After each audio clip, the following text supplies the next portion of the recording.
Let me ask you, have you ever been through a challenge that you never wanted? What you have? Yeah, multiple times. We're going to learn from Summer about this incredible journey that she's been through and how she stays positive and even what's happening at Cedarville and entrepreneurship and her future. So Summer, glad to have you. Thanks for inviting me. Yeah. So I met you, I'll never forget it. I met you when I taught adjunct last spring, first time ever. And I was really praying about, do I readjust my whole life to come to Cedarville and teach regularly? And you were part of the answer. Yes. I'm just that amazing. You are that amazing. Honestly. So you were in this class, digital marketing. Futures. The future of digital marketing. Mm-hmm. So let's talk briefly about that. We'll get into your journey, but what kind of like stuck out to you about that whole class? Yeah. I mean, a few things. One, the topics, they were stuff that like I didn't know about. So like going over digital marketing and social marketing or social media marketing, like I grew up with social media. Mm-hmm. So a lot of those words I know about, but the amount of times I had to open up a separate tab in this other class and Google a word. Yes. So I didn't know what it meant.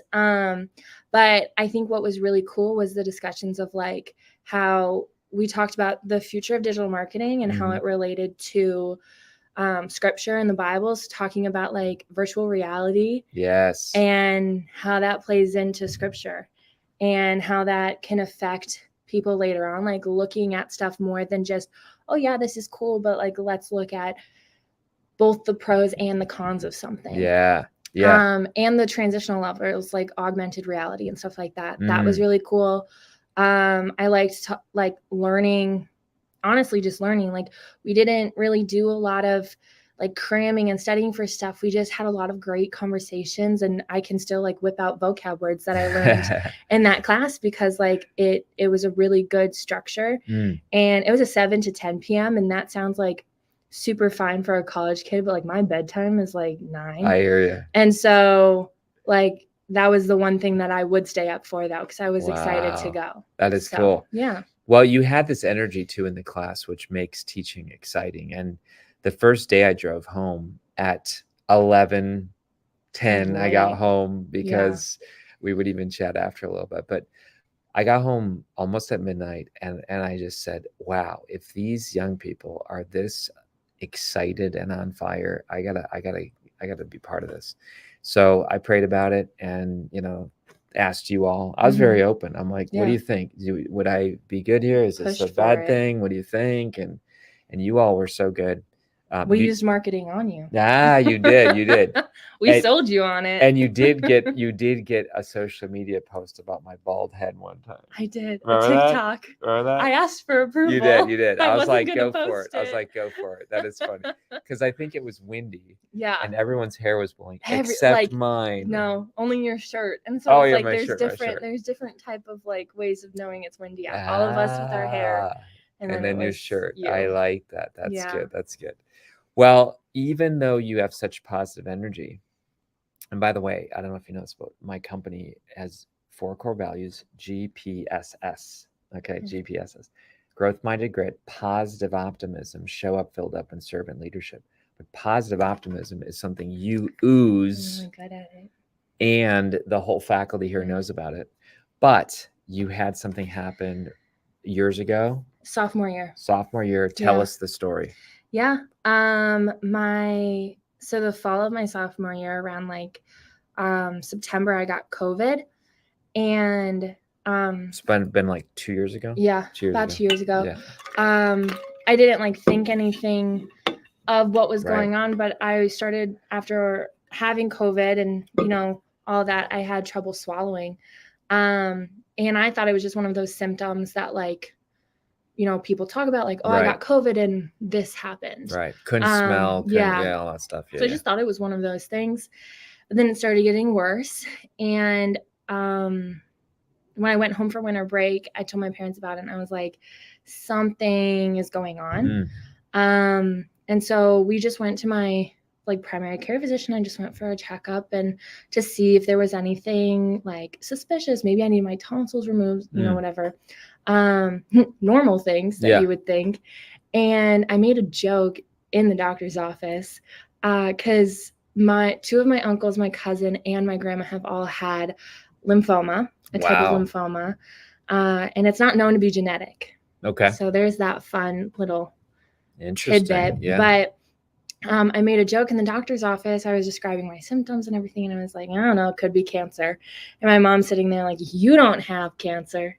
And then I did. I did. Wow. When did you find? How soon after that? I had an ultrasound of my neck over winter break, and I came back to school for spring semester. It was like January, the first day back on campus. I was sitting in my macroeconomics class in the Apple building on campus, and I got a phone call from my doctor's office. And so I stepped out in the hallway and I took it, and I knew it was going to be bad because my doctor, she's amazing, but she goes, I'm looking at your scans, and if you need me to call your mom after this and explain things, I can. And I was like, oh, crap. It's going to be bad. And she was like, so I'm looking at your scans, and we see a 4 by 5 by 4 centimeter mass wrapped around your carotid artery. And I was like, gosh. Okay. And she kept talking, but I just blacked out after that. Wow. I was just blank. So at that point, though, technically it's not cancer. It's like a mass. You have to get a biopsy. So my parents were actually already on campus. I had gotten a CT the day before. That was the scan she was looking at. So I walked back to my dorm, which is a 2-minute walk from Apple, but it felt like 30 minutes. It was like I was just trying not to cry. And I had to go back into the classroom too to get my backpack. Wow. And so I was like, hold it in. Got to my room, FaceTime my mom, and I just broke and threw me crying. She kind of knew what was up. Yeah. And came back, packed my stuff, went home, just an overnight things because I didn't know how long I'd be home for. And when I got the biopsy, there was nothing much I could do at that point. So I came back to school. And then a few weeks later, I found out that it was just classical Hodgkin's lymphoma. So then my life changed. Yeah. Gee. Yeah. So how old were you too? When I was diagnosed, I was 19. Okay. Which sounds really weird, but technically I'm considered an adult at 19. And so I had to give approval to all my doctors to talk to my mom. Because they're asking me all these questions. Right. And I had no idea. I had just, started college recently. I had just become legally an adult at 18. And so I was they're asking me all these insurance things and living will, power of attorney, and all of these big words that you hear in movies. Yeah. When something really bad happens. And so I was very petrified. And then there was also the coping mechanisms. Mine was, I just tried to disassociate. I was as long as I don't. So I watched a lot of Netflix movies. I didn't want to kind of be where I was at for a little bit. My mom took control. Her big thing was taking control of appointments and all that because she couldn't control what was happening to her daughter. Gotcha. Yeah. Gee. Okay. So that's that spring semester that this all happens. Then I guess would be last year. Yeah. So I didn't know you in last fall. But what kind of happened that fall, and then talk to when we met and then when we were present. So my treatment protocol, I did well, first things first is I did IVF because Which stands for in vitro fertility. Okay. So chemo can affect your fertility. And so I went through the IVF process to freeze eggs, which at 19 and no boyfriend or anything, no relationships. Wow. It's very weird. Yeah. And with your mom going with you to appointments. So I went with one of my best friends to one of my appointments. And she's a nurse too, so she was asking all the questions because I didn't know what to ask. Yeah. But yeah, and then I started chemo. I did 4 rounds of chemo, which is 8 total treatments. They're spaced out over 2 weeks. And then I did an immunotherapy trial. It was a clinical trial with Cleveland Clinic. And I did that. It was about 6 weeks. Okay. And then around September-ish, I got an email from Leukemia Lymphoma Society. And They are a nonprofit who raises money for blood cancer awareness. They raise money for research to hopefully find a cure one day. They raise money for patient programs, for advocacy, for policies, for so many things. Okay. Because cancer, I like to say, is both inconvenient and expensive. And my dad teaches in Cleveland. Like, he has great insurance, and I was smart enough to get cancer while on his insurance. There you go. But co-pays add up, medical bills add up. It's very expensive. So they have a co-pay reimbursement program that I was a part of. They have sometimes they can send you a gas card to help with trips to and back from hospitals, because I live only 40 minutes from Cleveland Clinic, but some people live hours and hours and hours. And during this time too, because I just saw, fast forward, I just saw a recent television interview, but there was a charity that sponsored you or something. Charity that, well, remember that television thing? Yes. So that's LLS. Okay. That is so yeah, that is I got a couple grants through a bunch of them. So LLS sent me a couple grants. Cares is a foundation that started in my hometown. Okay. They sent me a grant to help with bills they add up, but LLS, they had reached out to me. They have a program called the Student Visionaries of the Year. And it's a program where high school students go through a 7-week fundraising period of fundraising for the Leukemia Lymphoma Society. Wow. And it was just inspiring. But I'm in college, so I was like, what am I doing in this? And they asked me if I would be their honored hero for 2022. And I didn't really know what that entailed. And so I asked them, and they were like, well, what it would be is, you would share your story to the high school students. You send in some videos to just encourage them along the way through their fundraising goals. But it's basically, it puts a face to their goals. So instead of just being like, we're raising money, it's like, now they can we're see, raising money to save whales. That's a great cause. But say you have like someone standing in front of you, though, like, I lived this, I went through this. They also had the opportunity to ask questions. So they asked me tons of questions, and some I never even thought of, which was just like also kind of a healing moment for me too. I could work through my own stuff.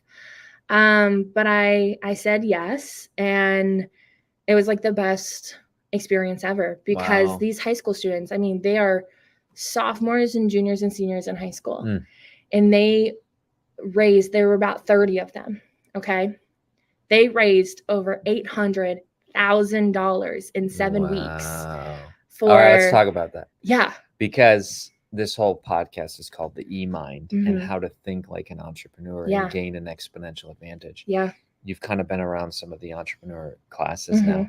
What do you think they did that was entrepreneurial to do? Because if this was a business, to say that they raised $800,000 in a startup in 7 weeks, that's even mind-blowing. But how do you think they tapped into the entrepreneurial skills? I think there were two main things that they did that then could motivate everything else. The one was they like hushed everyone's comments. So, oh, you're a high schooler. Yeah, you could probably do a bake sale, like they hushed all those comments. They didn't think of them, because part two was they knew what their motivation was. So they had a huge why. Exactly. That was way bigger than just, hey, we need to. And it was bigger than them.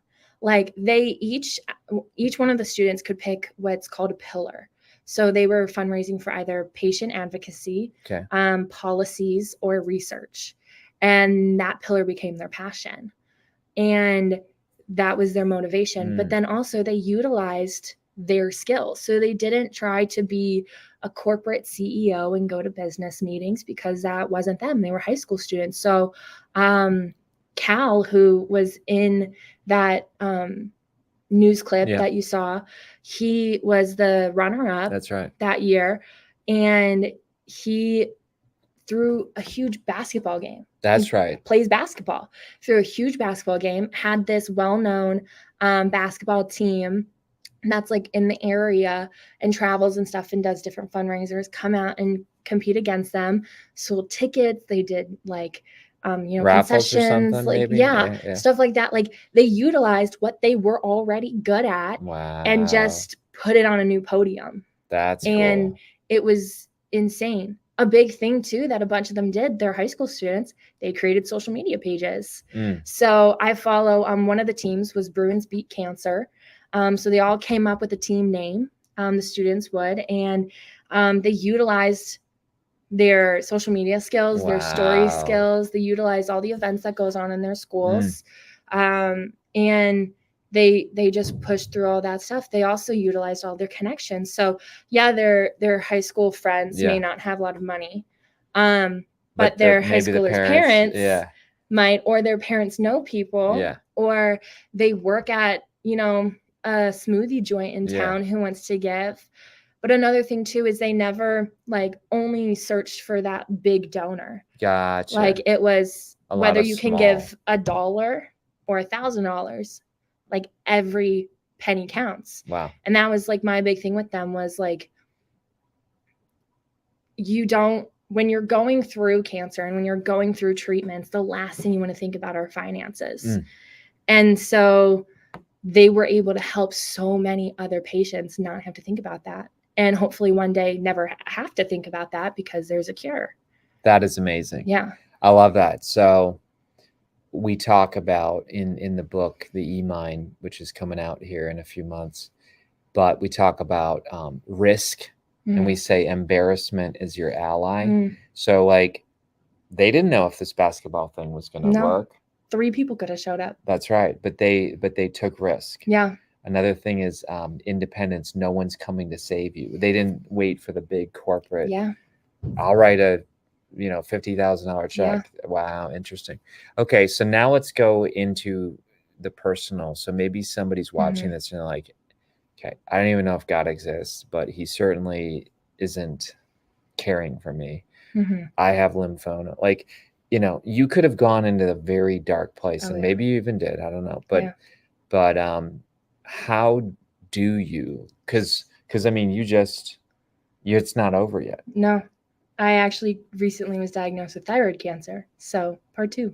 Wow. Yeah. Is that linked? Is this one's totally blood? Different. What? So you just got diagnosed with thyroid cancer. Yeah, so that's going to be a surgery over winter break. Wow. I pushed it off so I could finish my capstone. Wow. So right now people might be like, oh my gosh, this isn't the end of the story. Yeah. So how do you stay positive? I mean, you said it. So my cousin who was diagnosed with non-Hodgkin's lymphoma, she gave me a piece of advice when I was diagnosed, and I held on to it. She told me, don't go dark. And that means a lot of things. But your mental health and your, like, the way you view things, it truly does affect how you see life and your health, your recovery. And so, I was 19 and I was going through cancer, and I had moments, like, it's okay to have moments. There were days when, like, I would just cry, like, just burst into tears. And my mom would try to make me feel better. And I'm like, right now, I really just need to, like, admit today sucks and just kind of sit in that. It's just not letting yourself remain there. And I've said it so many times, but it's like going through what I did and still going through it. If I did not have God, I understand why people turn to alcohol and to drugs and to so many other things to try to fill a hole. Because if I didn't have God, it would have been a different story. I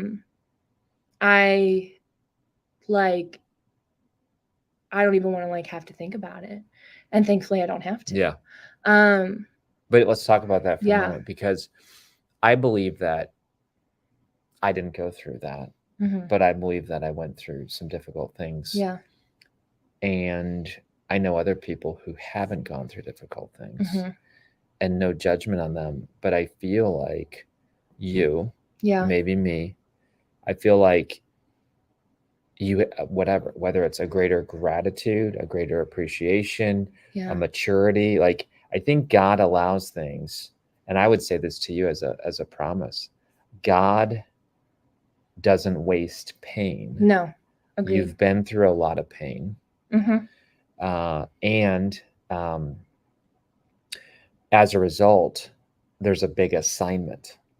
You know what I'm saying? Like, I've never known anyone to go through pain that's just like, oh, you know? Yeah. But I think that God has a big assignment for you. And that doesn't make it easier. It doesn't make it be like, oh, well, now I can go through it. But there is a promise on the other side. What do you think? I think both. I think the one thing that I learned going through this, though, is that comparison is your enemy. So when I first got diagnosed, I didn't reach out to friends as much. Okay. And I didn't really ask people how they were doing because, they would respond either with great or with like, oh, maybe my food was less. cold today. And you're like, oh exactly. My gosh. And my first initial reaction was like, well, at least you don't have cancer. Right. And I hated that reaction because the big thing like that I realized was, yes, when you look at scales, getting cancer versus going through a breakup. Yeah. One seems a bit worse. Yeah. But to the person who's going through the breakup, that might be the worst thing they've ever been through. Yeah. And so that's their equivalent version of cancer. And so comparing those hurts, like you can't do it. You're belittling their struggle. Yeah. And there's power in pain, but there's also power in like not like it's like someone's testimony. Mine has so many hills and valleys. And there's power in that when you're sharing that. But my one friend, Kara, back home, she shared her testimony with me one time when we were in high school. And it was literally, I grew up in the church. I stayed strong in Christ. And I'm still strong in Christ. And that is equally as powerful. So powerful. Yeah. And so it's definitely both. But he never wastes pain. And like my big thing was like, I'm glad I went through this and not someone else who didn't have the support that I did. Interesting. Like, it's the whole, like, God doesn't give you anything you can't handle. Correct. But I feel like there's another like sentence on the back of that. It's with what he's like provided you with, but not only that, the people he's placed in your life. That's good. So he placed people in my life who have been through what I went through. So like I had a group chat with my uncles and my cousin. If I had got a new side effect, which I got all the weird ones, it was so weird. Like movies tell you, you lose your hair and you throw up. That doesn't happen all the time. So don't believe movies. They lie. Yeah. But I'd be like, hey, I got the side effect. Like, did you, and it was so funny because my grandma wasn't in the group chat. She had cancer too, though. But it was back when they thought radiation was better than chemo. So they basically stuck her in the microwave and pressed popcorn. Wow. It's like, she's fine now. It took her filter for sure, but she's fine. But she wasn't in the group chat and she got a little mad one time. And I was like, first off, you hate group chats. Second off, you didn't get chemo. Yeah. But they would respond with like advice or like, oh no, I never got that. Maybe try this. Sure. So you had like your people. Yeah. Yeah. Yeah. So I know we got to land the plane here in about 2 minutes, but you're in your senior year. Mm-hmm. You are going to have surgery over the winter. So we're going to definitely keep in prayer and we want to know how that goes. You. Yeah. And let's go super trivial. Like we just had cancer. Now we're going trivial, but this is about Cedarville also and about entrepreneurship and what God's doing. Why are you more hopeful, if you are hopeful, about Cedarville today and what God is doing in the students with business and entrepreneurship and stuff like that? Like, that's how we met, you and me. I'm so glad we met. But like, you're starting to see Q and hackathon and like, give some words to maybe people who aren't yet students, or why do you think Cedarville's here for such a time as this? I think it's the same thing that I viewed the high schoolers with LLS is like Cedarville is changing a mindset to where they're not viewing them as just college kids. Like they can do stuff now. They can do stuff now. That's a big thing. It's like, you're not learning this information to apply it later in life. Some of it, yes, and that's great. But you could like literally you can bring out do your this phone. now. Exactly. Yeah. Like, Wow. and that's the big thing that I feel like, and it's like some things you do need to learn to prepare yourself for later, 100%. But some things you're like, I feel like college kids, especially nowadays, like we can't just sit like and listen. Like we just are like so antsy. We're like, tell us to do something. So it's like in class, you were like, hop on your phones, and we're like, say less, you know, like sure. And but you did that the other day. The whole class. And we all posted reviews for Cedarville. You 100x'd the Google reviews that took a decade. You did it in 10 minutes. And I am with you that like you don't learn in that classroom something you're going to do in 4 years. Like you learn for later today. And it was also it was because like my generation, we don't give Google reviews. That just doesn't really happen. But you didn't stop with that. You were like, oh, they're, you know, this age, they're not going to want to give a Google review. You were like, here's how you do it. Like, let's hop on. Have you found value? Exactly. If so, tell, because you could actually help people. And I think that's the big thing is like, it's getting to the point where Cedarville's like, we're like adults are here, but they're kind of stepping back to giving students a platform. So we have student tour guides.